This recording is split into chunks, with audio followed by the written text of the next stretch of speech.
Is 6.5 FM, number one. Hello, sir. I hope everybody can hear me also. Good morning. Okay, good morning. Good morning once again. Good morning. Good morning. Good morning.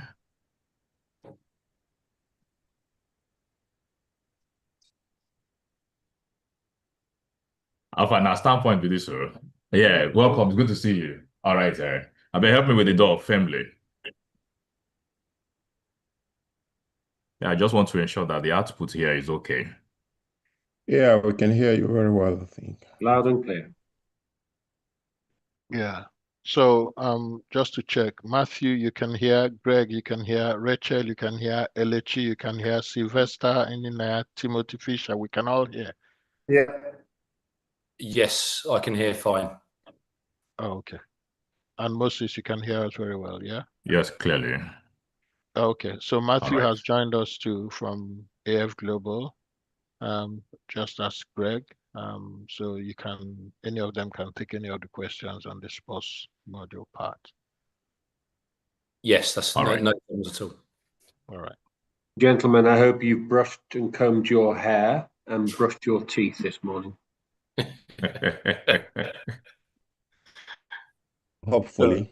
So I'll go mute now, so because I'm not part of the interview, so I'll just listen in.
Moses, are you here with us?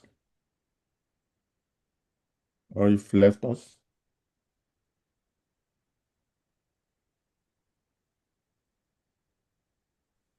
Yeah, he's on mute. Just let it run. He will get on. Okay.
So trying to get it clearly to know if this particular move would empower, the society and secondary education generally.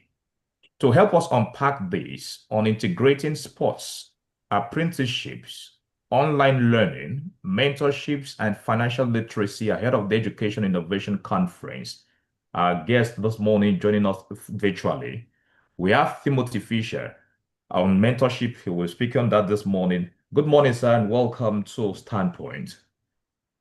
Good morning.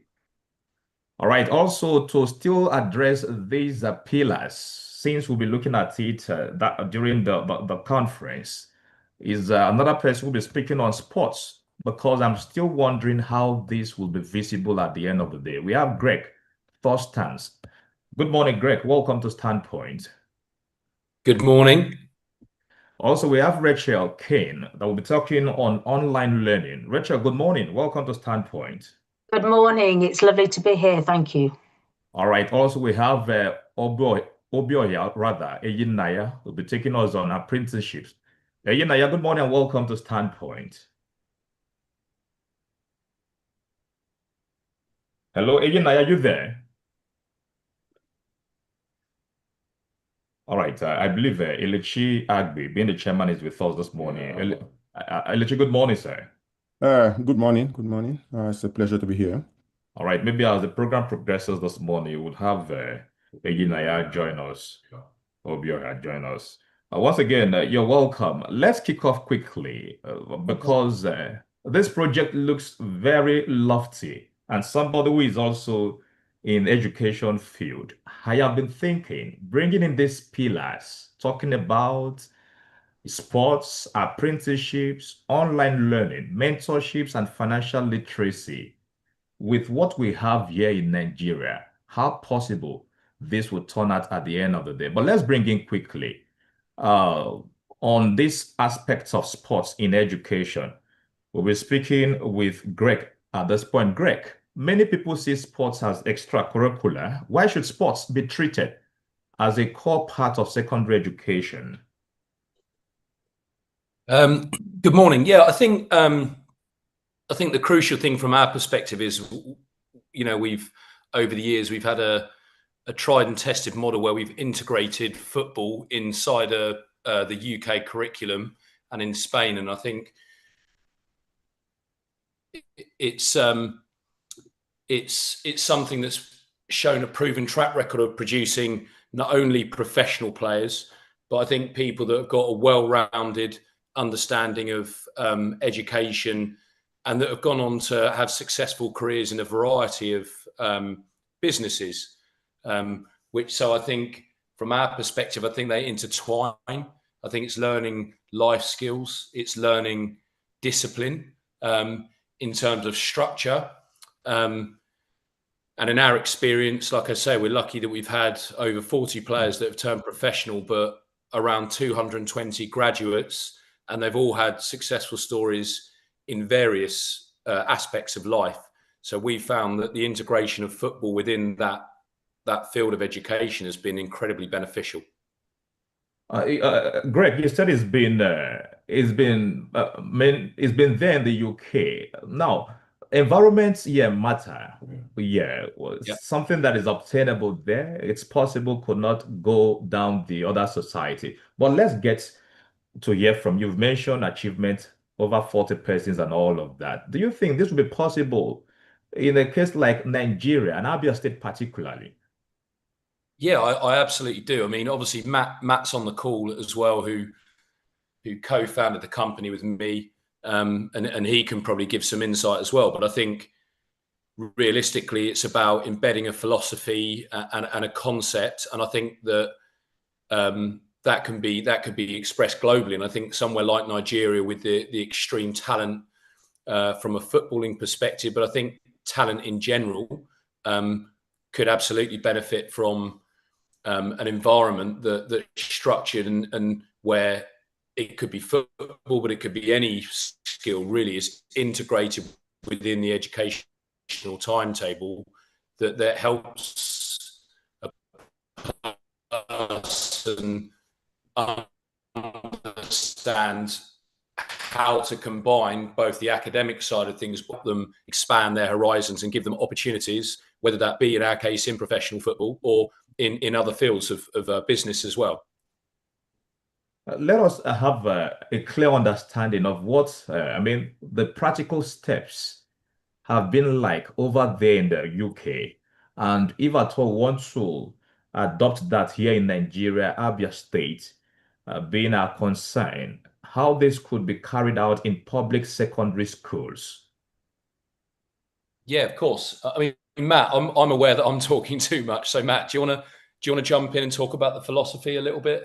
Obviously, with your background as a ex-professional player for Arsenal under Arsene Wenger, obviously Matt's philosophy is quite crucial to this, I'd say. What the question was, how we implement it into public schools? Was that the question? Yeah. It's a case of obviously having a philosophy. I think the beauty of having a football program within the school sector is access to the children with time, right? I think we send our kids to school to have an education because the importance of spending hours and time learning. So it's the same with sport and football. So the importance of being able to have a public school in Nigeria where you can have access to children, not just for education, but to encourage them to develop their football sporting skills is really important. That's contact time across the week where you can have 8 to 10 hours of time to be with these players, to get to know them, to develop their football and technical skills, their psychological skills, their strength and conditioning. So having sport available at a high level within the school can only help develop players to a better standard. So I think as long as you've got a public school or a school there that's already got a timetable, a curriculum within education, it's just about manipulating that timetable and then giving access to the players to develop. And that comes down to having a philosophy around developing players. Of course, it's about developing. We must never forget that. This is about developmental coaching. This isn't about winning games at a young age. This is about taking players, honing in on their technical skills, their ability to use both feet, giving them the basics. Because I always say to players that, you know, if you're good at the basics, you have a good chance to be a good football player. So it's about giving the players the basic skills they need to be the best player they can be. Matthew, let's maintain before we move to the next person. I mean, would that be possible? I mean, given what Nigeria has been practicing, I mean, wouldn't it be seen to be a difficult development trying to adjust from the norm? You know, we know it's usually book, and within the classroom. So, Yeah. is that not a challenge also, Matthew? I don't think so. I think we're in a world right now where times are changing, right? We're into AI, everything's moving forward. And I don't think you can ever stand still. So I think the importance of adapting and developing, and that this is important for a nation, right? If you're Nigeria and you're looking to develop the best players you can and get the best national team you can to compete not just in the African nations, but at various World Cups, you need to develop players. And this is just another way to develop players. So I think children will always be open. They want to play football. They want to do sport. So they will always be open. It's about educating the adults and for the education system to be ready to adapt. And I think they will adapt. I think they see the benefits of it. You know, if we forget developing just elite athletes, the importance of just sport to develop human beings is so important. So I think there's always going to be objections in anything you do in life. But I think if you can overcome those objections and convince people that this is the right way forward, I don't see why that you couldn't move forward with such an idea as having elite sport within independent schools. All right. The reason for that question, Matthew, is because we've seen scenarios, especially within the Nigerian context and in Abia State.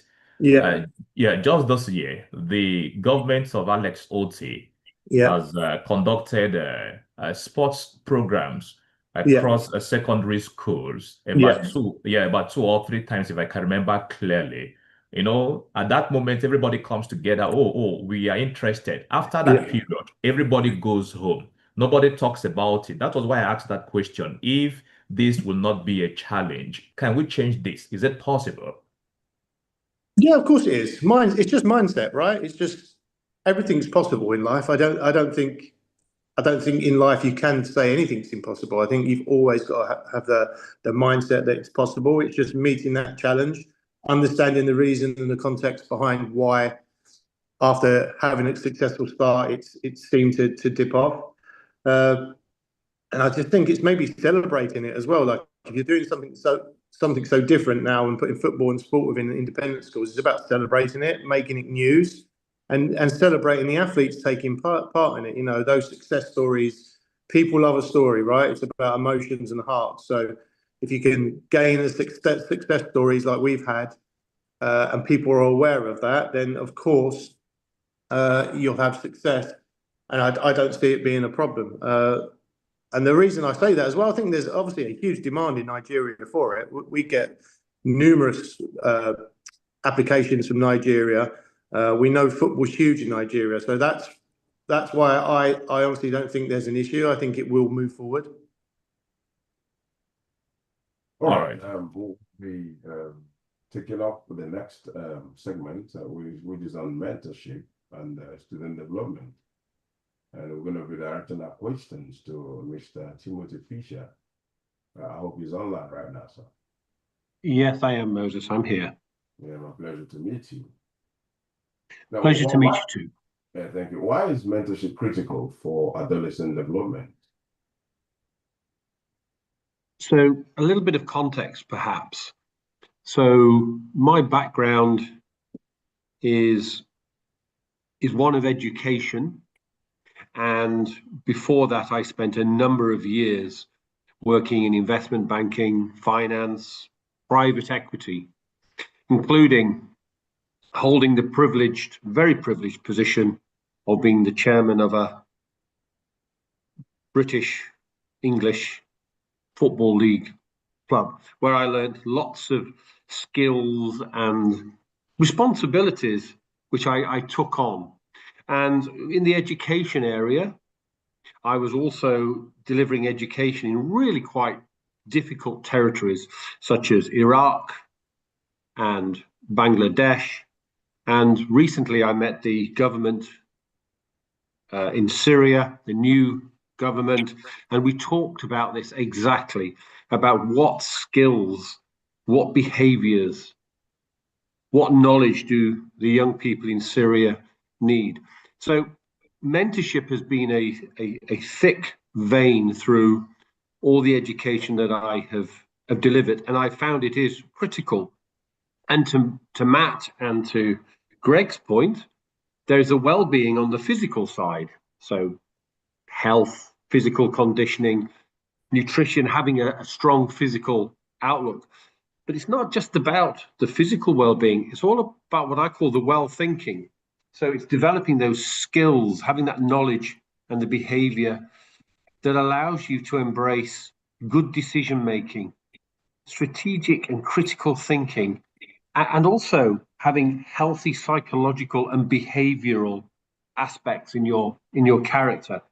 And it is absolutely critical for society today that the people that we bring on to be the leadership of our individual communities, that they are able to adopt good character, good purpose, good meaningful outlooks in life. It is absolutely critical.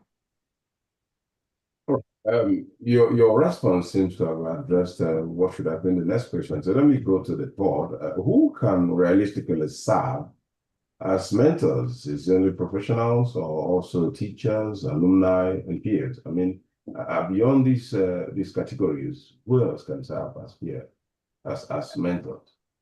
That's a great question. I think we all have a sense of responsibility to provide a mentorship role in young people's lives, for us to be impactful, whether you are an old boy, alumni, whether you are a teacher, so you're imparting knowledge, teaching and learning, or you are somebody who is highly respected in your community. You have a responsibility to pass on good, solid behaviors, good knowledge, and also the skills that aren't taught in the classroom as well. These are skills which are taught outside of the classroom, because the skills in business, the skills on a sports pitch, as Greg and Matt have alluded to, they aren't necessarily learnt inside a classroom.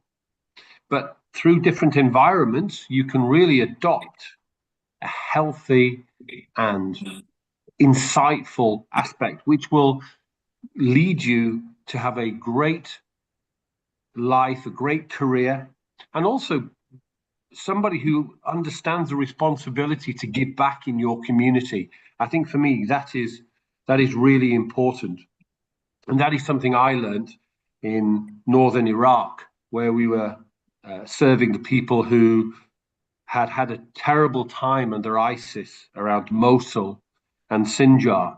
And there were people in the community who still held a sense of responsibility to bring on the next generation, regardless of what had happened to them in their, for example, the Yazidi community. So everybody has a responsibility, Moses, and everybody is able to mentor. They've just got to take a long, deep look within themselves. Okay, so now can you share with us how structured mentorship systems, instead of informal arrangements, can help in mentoring? Yeah, so we have a school. So I'm in the fortunate position to own a number of schools here in the United Kingdom, one of which is called Castle College, and we deliver online learning and mentorship through Castle College. And Rachel she could talk all day about her online learning opportunities. But we have a very structured approach to mentorship, and that's really important because we talk about learning skills and gaining knowledge and developing behaviors which are critical for a good life and a quality life. But they're actually, a lot of these things are highly structured in the sense of we look at decision making and we can break down decision making. We look at risk management in life, and also developing a long-term view for your career. And that long-term view is there's a real method to that. It's called bootstrapping. So you bootstrap short-term goals into a long-term target outcome. So, for example, you may take a role and have responsibilities which may not look anything like what you want to become, but in taking that role, in developing those responsibilities, you will develop the skills to enable you to take on the target role in the future. So we do a lot of work in the classroom around things like game theory, critical thinking, making good decisions, but also, Moses, making the least worst decisions. Sometimes you're put in a position and it's not about making a good decision.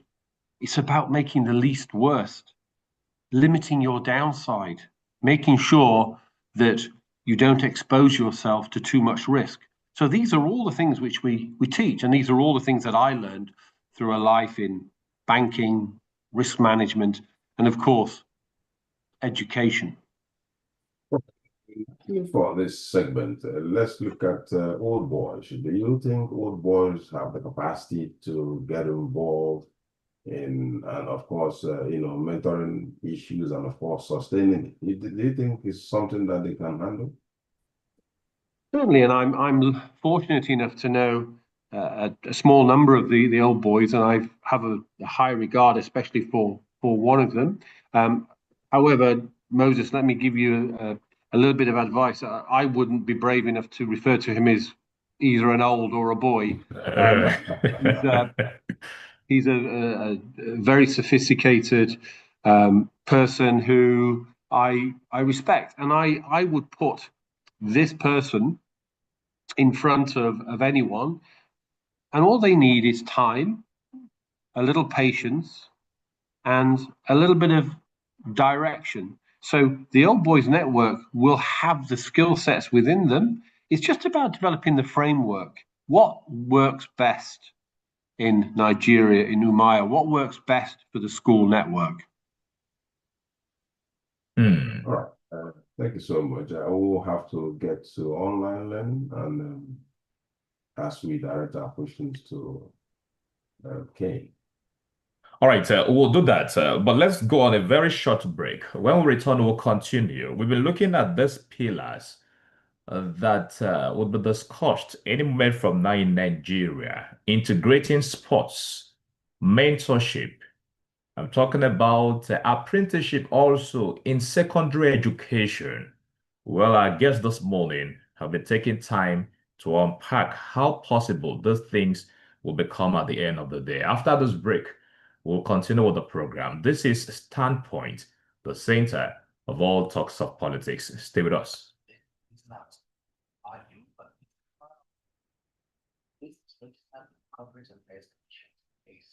Do you know that Nigerian law makes it mandatory for all businesses operating in Nigeria, whether big or small, to be registered with the CAC? We can help you to register your business. We are an accredited agent for CAC. Yeah, no. That's what we are just passion. Yeah. 1659. They have a lot to say.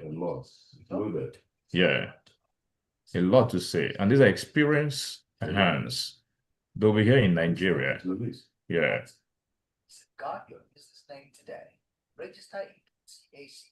Fast, We also help already registered businesses to file their. No, even 2 hours, 2 hours would not have been enough for us also. 5949. Our post AC services plot 184 New Government Station Villa behind International Conference Center. Umuahia, Abia State. The Latinos Arena, all hospitality, leisure, and entertainment. The Latinos in the heart of the capital city of Abia State and prepares to bring home away from home. Our beauty and barbecue sports offers you traditional Chinese delicacy, African and continental cuisines. This tickets for your satisfaction. Ingredients, exotic wines, spirits, and champagnes as an exclusive lounge, rooftop, and nightclub. Our facility includes the bed garden, large-led suites, gym house, 24-hour power supply, Wi-Fi, and security personnel with scanners and CCTV cameras. For inquiries, reservations, and orders, visit www.latinasconcept.com or visit us at 17 GCUOBAUK-Europe over here in Abia State in the Latinos Arena. Maximum luxury exclusive sensation. It will be exciting, electrifying. It will be jubilation galore as we gather from all walks of life to praise, dance, marry, and have fun at the Ofuji All-White Fireworks and New Year Thanksgiving Party. Explosive praise and worship with Mr. M and Revelation with powerful sax ministrations from ND Sax. Thrilling live performances by Soul, Dropcoin, Excellent, DJ Cartel, Elu, Slim Joe, Collins AGK, Megastar Man on Gram, and other special guest artists. Lead Laughter, MC Monica, MC Cogency, and others will be there to bring out the vibes. Come with your family and friends. Step down the stress. Calm your neck. Come, unwind, laugh, and join us. Thank God for sustenance of our lives. Date 1st January 2026. Time 2 p.m. Venue Ofuji Arena, Igbere Junction, Igbere, Abia State. Step into the new year with fun, pomp, and a grateful heart. This message is brought to you by Ofuji and Chima Anyaso Foundation. Ofuji Care. Please attention to this announcement. Assemblies of God Nigeria, Church of the Elite, 8789 Agulu Street, Umuahia, invites you to join her for a powerful prophetic crossover service and camp meeting with the theme, Breaking Barriers by Wonders of Favor. Date, 31st December 2025, time 9 p.m. Camp 1st January 2026 and 2nd January 2026, time 6 a.m. Venue, Church Auditorium, ministering Reverend Elisha Anyanwu, PhD, and other anointed prayer generals, artists, ministers, Slandor, and other anointed gospel artists. Come, expecting a mighty move of God. Announcer, Bro Lasbury Nduwoba Esquire, Church PR. Big House Entertainment presents Organic and the Gang Season 6, happening live on the 4th of January 2026 at Confidence Hotel, Umuahia, Abia State, Nigeria, featuring untouchable comedy, Flower Boy, Woman Leader, Sir One-on-One, Papa Ifani, Koro Moto Master, Twin Parrots, MC Walter, MC Machine, British Pastors, music by TJ, Josh Worldwide, Jeff Tino, T5, DJs, DJ Chef, and DJ Young. Tickets regular 5,000 naira only. VIP 20,000 naira. Seat at the table 50,000 naira. Family table 500,000 naira. Gold table 1 million naira. Premium table 1.5 million naira. Sponsorship table 2 million naira. Tickets outlets includes Market Square, TC Gardens, and Bar, including Latinos. Organic and the Gang Season 6 happening live at Confidence Hotels, Umuahia, Abia State, Nigeria. Has been 96.5 FM. Of your city. So this is beyond partisan politics. Nigeria is on break. Nigeria is on toxic. And how can we get out of this? And kind of people who say that leaders of this, what example are they showing as leaders of the economy? Let's keep you abreast with happenings in the polity. All the resources available in this country has to come together at this time to see how best we can move forward. The interest of Nigeria is not on Standpoint. Standpoint, the center of all talks of politics. Standpoint, Mondays to Fridays, 9 a.m. on Rapid 96.5 FM.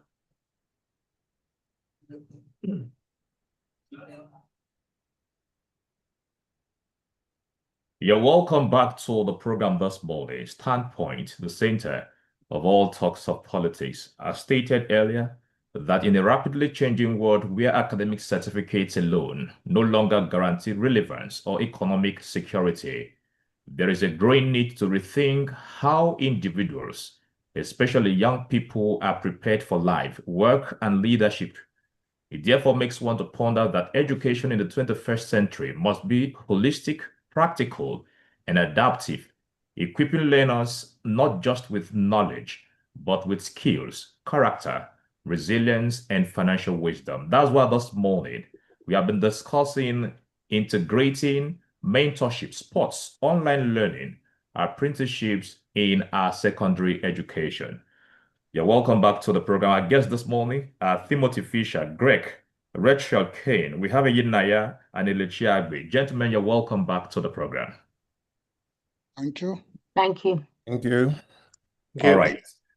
Thanks for exercising some patience this morning. We needed to do the other part of the program as well. But let us get straight to Rachel Kane this morning. And then you'll be taking us on online and digital learning. Very, very critical. One will be asking, why is online learning no longer optional in today's education system?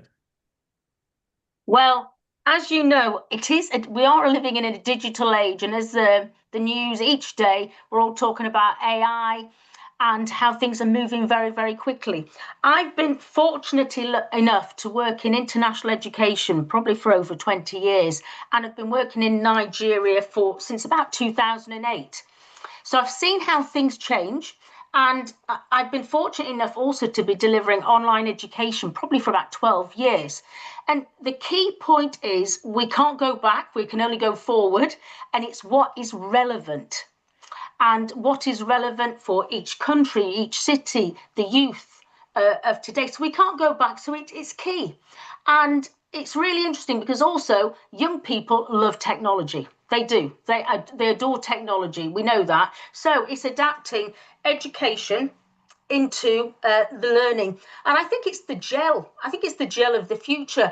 And it can move forward, whether it's mentorship programs, whether it's online programs like an academic program such as a foundation course. It could be the theory behind certain football skills. It's limitless to me. It's also apprenticeship. There's lots of work experience online programs now, because certain parts of the world that is not an option, doing the kind of practical day-to-day side of work experience. So as Mr. Fisher mentioned earlier, I've worked with him for many years, and one of our key kind of goals is to create relevant courses, hence Castle College. And that is, I see, a very wonderful platform for delivering online courses for all. I can speak a little bit more about that from when we get the other questions, but that is why I think it's non-optional. All right, it's no optional. The next reflection would be, we have schools across communities, states in Nigeria, and there is no how, if this project is being carried out, these schools will not be taken into consideration, especially those within our rural communities. And then also underserved schools, how would they be able to meet up with this option? And what are the challenges schools would anticipate when adopting these concepts? So I don't see the actual implementation of the technology, the problem. So I've traveled around Nigeria to many parts. There is technology there. What I believe it's not a problem. I think training is required.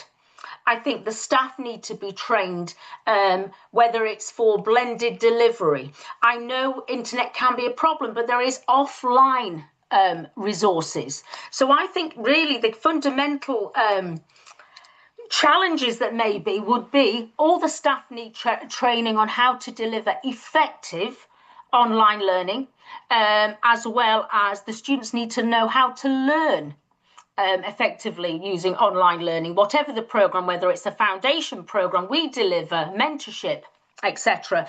But one thing I've learned from traveling is teacher training, the training of the staff. That is key. And it's not just, once a term, it could be once a month. It's so relevant, because what happens in training today for staff today is very different next year. So I don't see the technological problem being the problem, the actual equipment. I think it is how it's delivered, where it's blended, the support. The staff need support.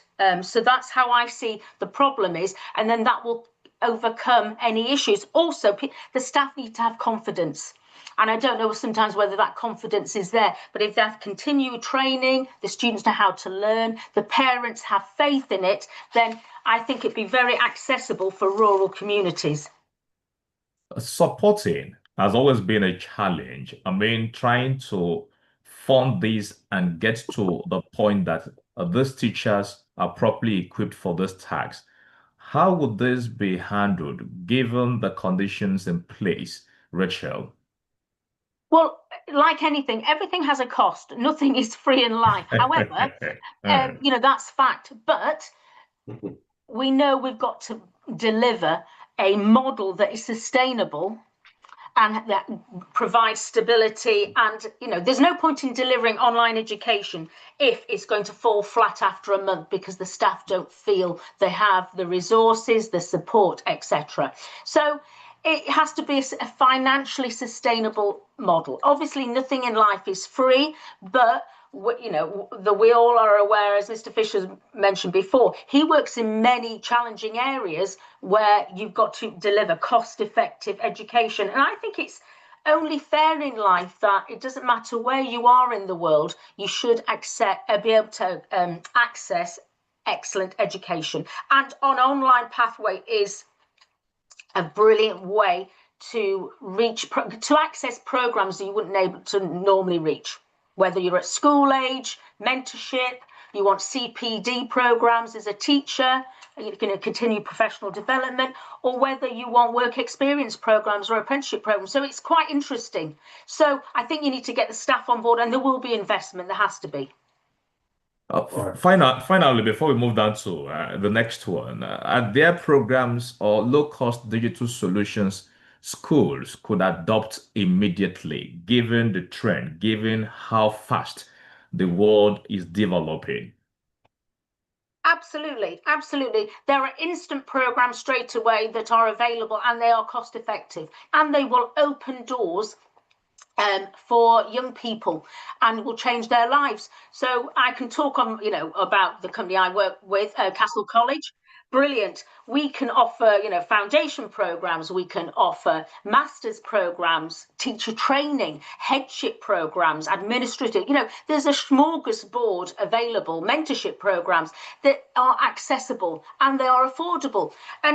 And it's relevant for today. And so if you said to me this time next year, what will you be offering? We will reassess what the market, what young people need to get on in life. Because at the end of the day, we all need to work, we need to enhance our lives and have a wonderful career ahead of us. And that's what we want to deliver. All right. Thank you, Rachel. Kane, we're going to be being a searchlight this morning on apprenticeships and skills development. And I believe the expert online is ready to take up on that. That's talking about GCUOBAUK-Europe. Hello? Sorry, I'm sorry. Hello? I couldn't hear you, sorry. I said we're going to be dealing with the next segment, which is apprenticeships and skills development. And I was wondering if the expert that will take it up is online. That's talking about GCUOBAUK. Mr. Ina is with you. All right. Good morning, sir. Yeah. Hello. Good morning, sir. Good morning. I can hear you. All right. Thank you very much.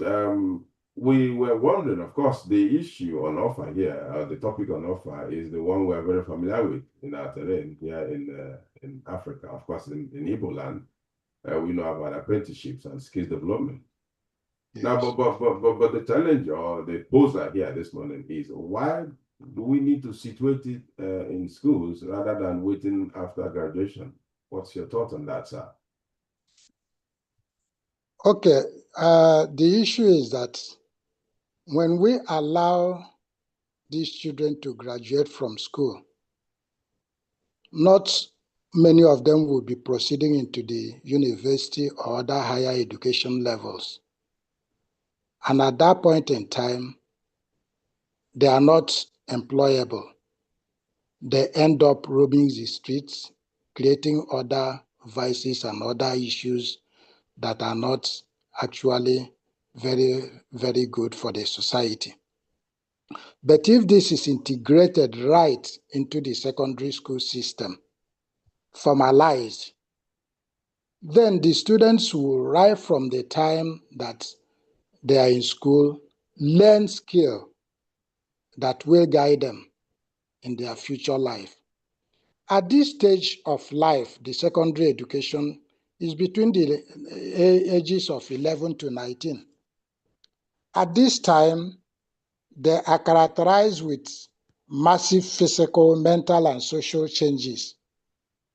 They are more able to think abstractly, make plans, and set long-term goals for themselves. They want to be independent from parents. Peer influence and acceptance becomes very important to them. They have so much energy to spend, and such energy is better to be channeled into creativity, into things that will be very, very important to them as they are graduating from the secondary school level. You know that today the problem, much of the problems we are having is unemployment. And the unemployment level is so much that unless people learn these skills right in school, we'll still be having that problem. Because the moment they come out of the secondary school, it becomes a different ballgame to get them into something doing. So it's better for us to integrate this into the education system. And my experience during a time we handled a World Bank project in Nigeria here, which we call Better Education Service Delivery for All. My experience in taking part in that particular program showed me that actually we needed to train people in skills. And the apprenticeship model has been an informal sector in this part of the world for a long time, and it has really worked. Of course, why the Southeast is not so much involved in so much of this unemployment something is because of this issue of apprenticeship model. And so for us to integrate it into the secondary school education is a very big achievement for us. And I really thank the people that have actually thought of this for us to start it in Abia State. I think it will give us a very big leverage in terms of our education system. All right, because of our time, we're going to be summarizing some of our questions. So let me quickly ask you this. How can schools practically collaborate with artisans, SMEs, and industries to support apprenticeship? Okay. The schools are being supervised by the Ministry of Education. They are not independent on themselves. And so it's to go through the Ministry of Education, first of all, knowing the needed skills that these children will be involved in. As they are in school, they have counselors, they have guidance people that actually can help them to choose areas that they will fit in easily. And in that case, such data will now be available to the Ministry of Education. And with the Ministry of Education, there'll be that opportunity for the organization to now look for those workshops, those SMEs that are into all these things, into which these people will be meant to take part in their activities in such institutions. And so, this is what has been existing, just as we said. It's a question of expanding it and formalizing it through the education system. And also, there may be policy issues in this matter. And in that case, it means that an institution like the State House of Assembly will be involved in the legal aspect of it, in making the laws that will guide in handling these things, so that there will not be a challenge as this process is going on. Hence, it has been streamlined through the Ministry of Education, through the through the State House of Assembly, and then in collaboration with these SMEs and some of these other institutions that are engaged in all these areas of apprenticeship that we want to go in, then I don't think that there'll be so much problem or so much challenge in them. All right, let's look at the challenge of misconceptions. Do you think misconceptions exist about apprenticeships, and how can schools change this narrative? Good. The greatest misconception in this issue is that those that go for apprenticeship they never do well. That is just the understanding.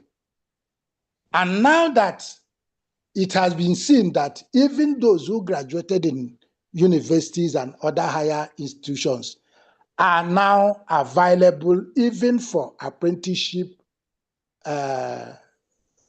model, you'll find out that that misconception is no longer feasible. People are now voluntarily on their own after school, and they have waited for job, and there is no job for them. They now go into this apprenticeship issue.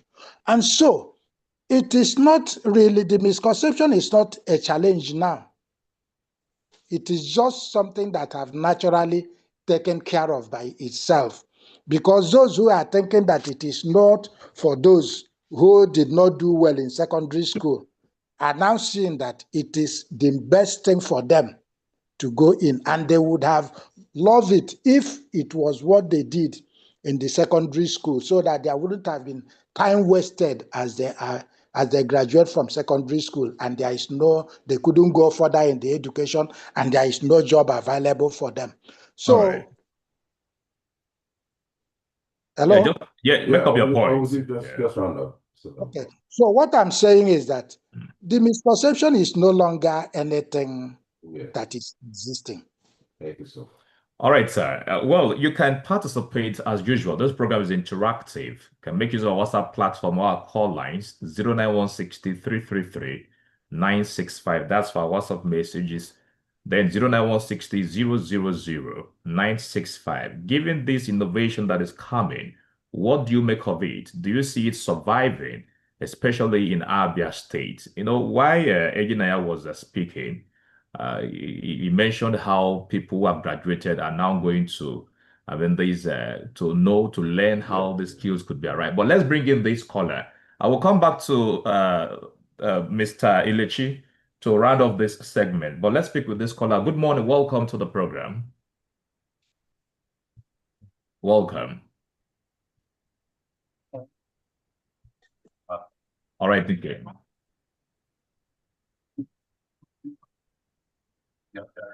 This morning. Sustainability is the most important thing. And Dr. Nick, I don't think I can say that much. That the community administration has invested in that particular program. We talk about the leadership academy. Meanwhile, the teachers that put all these students before they graduated and now they're going to academy. But what is your water package? All right. Thank you very much. All right, Nkem. 09160-333-965. Mr. Ilechi Agbe, I believe you listened to that question, but let's bring you in at this point. generally, what informed the design of this education innovation program and its 5 thematic pillars? I was going to come to the point, would this not rest at the theoretical aspects of it? Will it be moved from this aspect to practical outcomes? Elechi, I'm sorry, but those questions are for you, sir. Okay, I can happily take those questions. All right, all well, right. I don't know. Okay, first of all the ideas that will be generated during this conference is not just going to end up, that hopefully not just end up as conference material. But first of all, let's address the first question which you asked about, and which is what informed the overall design of this conference, right? That's the first one. Well, this conference was designed around one core insight, and that is that education must prepare young people for real life, not just for exams and credentials. Yeah, that's very important. I know the conference is designed around how young people actually grow and succeed through the relationships, real world practice, well-being, practical life skills, not just through classrooms and exams. And from that point, they kind of work the design, backwards, from the outcomes, and try to work it backwards. And the question we really ask ourselves was, what do young people actually need to thrive in today's world? Talking about academically, socially, and from, and personally, how do you develop, right? And the result is what we're trying to talk about. It's a conference that focuses on capabilities and not just content, that that bridges the school, work, and life, brings together the different actors or stakeholders who really work together. We talk of educators, and we have everybody here now. We have employers, we have coaches, and mentors, and tech people as well who are involved. And then you want to know about, kind of just briefly look at the 5 pillars which you also talked about. I mean, we have all the subject experts here that have talked about sports, so I'm not really going to go too much about that, but I can just tell you that what informed that for us, the logic behind that using sport is that sport, anchored in, is anchored in the well-being and the motivation and human development. And for apprenticeship, we can also, and the logic behind that will be that apprenticeships kind of ground, innovation in practical applications and employability and so on and so forth. All right. So I think there's a lot to talk about, but there's a lot. Yeah, there's a lot to talk about. We'll do justice to that. But let's bring in this caller. He has something to say so that you would respond. Good morning. Welcome to the program. Good morning. Welcome. Thank you. My name is Champana from Mobile. All right, Elechi, welcome. Planning Government College and the recent innovations. I am not happy, sincerely, because that government college as a 1988-99 government college, oh my God, is a secondary school that every person can afford to go. But now, how much are they paid? Then coming to innovations, I don't see this as innovations, because when we are in the secondary school, we see we have it as sports, we have games, many things, we have our laboratories working. So, but this recent period, the dams being used, maybe to scare people away, I'm afraid, because I don't see justice as an innovation. All right, Elechi, your time. Yeah. Maybe benefit from it. All right. All right. All right. Thank you. Thank you for calling in. Elechi, just use 30 seconds. Can you address these concerns raised? Well, the audio was very poor, I'm afraid, but I did gather a few things, and there was a concern that what we're putting together is not innovative enough. Am I right? That there were no, not that. That was that. It's directed to one part. Be decentralized to other schools around. Sorry, could you? I didn't. The program is directed to only government college, and then of course, so that it should have been. It should also have been extended to. Oh, that's good. Oh, okay. Yeah, but okay, I understand. Okay, that's what he was talking about. No, this is not just directed to government college. This is government college. The idea is to use government college as a pilot program. And and this we rolled out, rolled out to all the schools. Of course, they'll have to be pilots. The government has to come in with the policies and all that to get everybody all playing together. And then we are going to have a pilot program. That's our hope with Government College Umuahia to be kind of a template of what this could look in other schools. Yeah. All right. So it's not like it's just a Government College Umuahia thing. No, it's not. All right. We're using Abia State and then roll out across the country as everything. We are looking forward to see the practical outcomes of this move, Mr. Elechi Agbe. But at this point, Timothy Fisher, Greg, Rachel, Ejidnaya, and Elechi, thank you so much for your time. We truly appreciate. Thank you very much. Thank you very much. Thank you. Thank you very much. All right. It sounds innovating. We want to see its practical outcomes anyway. We are completely out of time. The news is up next. Stay with us. Good morning. Trending stories, breaking news, that news line on